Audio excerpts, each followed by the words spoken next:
Why don't we start with Dr. Pitak? Thank you, Mr. Chair and committee members. I appreciate this opportunity so much.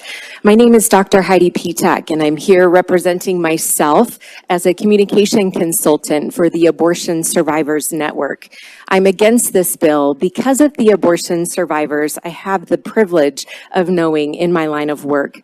There are now 547 abortion survivors who have connected with the Abortion Survivors Network.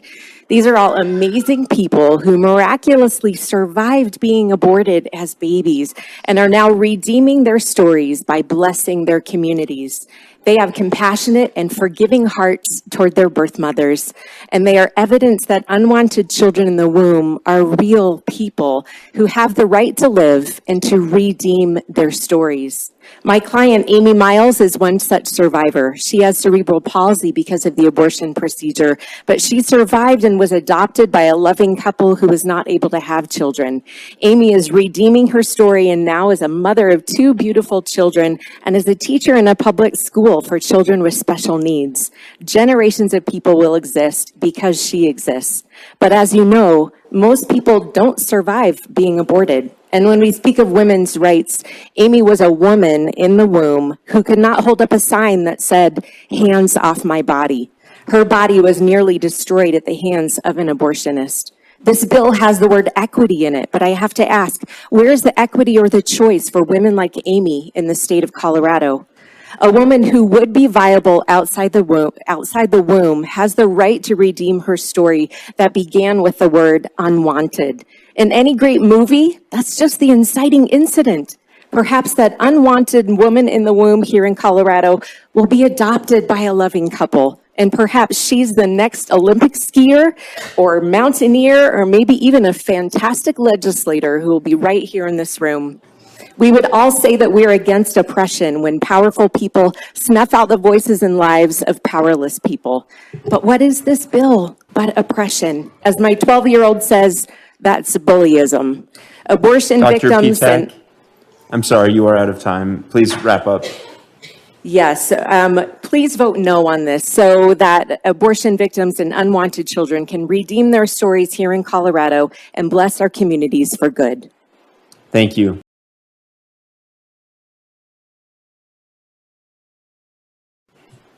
Representative Baisley. Thank you, Mr. Vice Chair. Dr. Heidi, is it Pataki? Am I saying that right? I'm sorry. Pitak. Pitak, thank you. Have you seen any in your work there? Have you seen any good laws across the states that would be a good born alive that model for us to look at? Thank you very much. Thank you to all of you. There are efforts to create born alive legislation in many different states. My hope is that at some point we would have born alive legislation here in Colorado. All right. Representative Baisley. Thank you, Mr. Vice Chair.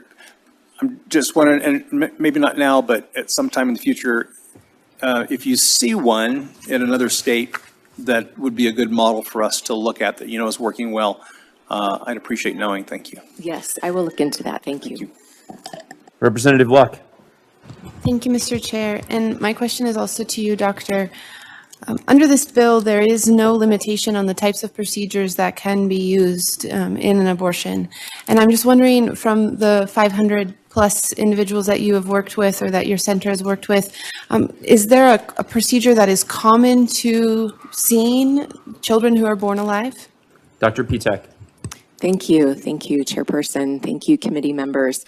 They survive all types of abortions. Can be a twin that is taken and one that stays. They've survived D&C abortions, D&E abortions, saline abortions, instrument abortions. There is a wide variety of abortion survivors who have survived all types of abortions. Representative Luck. Thank you, Mr. Chair, and thank you for that question or that answer. So by D&E, are you suggesting that there are those who are born with parts missing? And yes. Dr. Peter. Thank you, Chairperson. Thank you, committee members. Yes, there are some who are born with missing limbs because of the dissection and cutilage abortion. There are also those who are from a saline abortion may have a lot of difficulties with their skin and their hair. They can have autoimmune disorders. You know, trauma that happens in the womb is just like trauma that happens out of the womb, and abortion survivors deal with trauma the rest of their lives.